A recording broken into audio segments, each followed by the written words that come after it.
Is Jake Paul a good boxer? That is the question I will be answering today.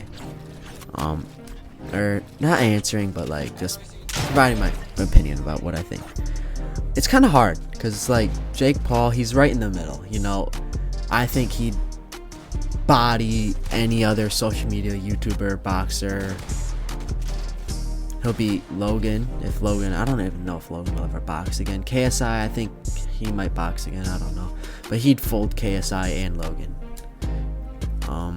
As much as people say, and people try to convince themselves that KSI will beat Jake, he won't. Jake is just so much more fit than KSI and Logan. At least boxing wise, it's just not even a competition. But he's also not quite as fit as professional boxers, which is why I was kind of like curious for when he was gonna fight Tommy Fury, because like that'd be his first real boxer that he's fought, and not another NBA player or another UFC fighter, but that specializes in wrestling. That was Ben Askren and Tyron Woodley. I feel like that just a lot of the hate and the stigma that Jake is not a real fighter comes from people who, when they hear the name Jake Paul, they automatically just have a bad mood towards it because of the stuff that him and his brother have done in the past, 2.5 years ago.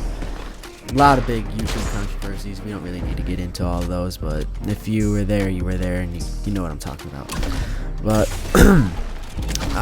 where it was like you hear the name Jake Paul or Logan Paul, oh, they did this however many years ago, I still don't like them, which is still understandable because some of the stuff they did was pretty bad.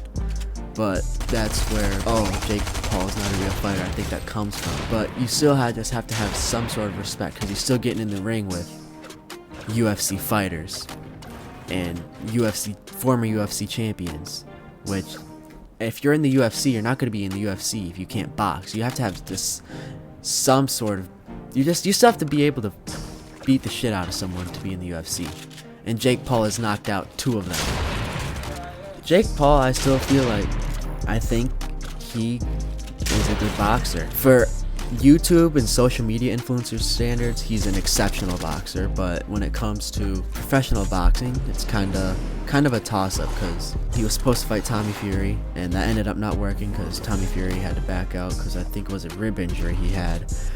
It's kind of hard to see, so I'm hoping his next fight he'll go up against a professional boxer.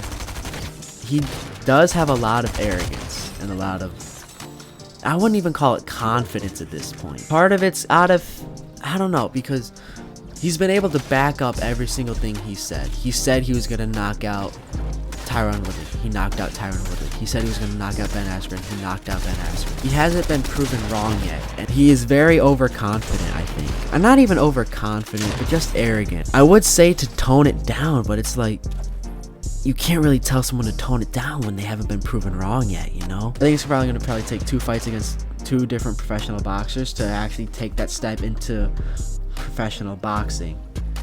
And if he beats both of them, maybe have a career in boxing.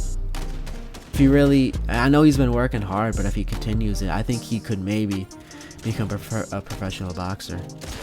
So yeah, that's really all I have to say. This question of the day, I'll be back tomorrow with another one. So yeah, hope you enjoyed.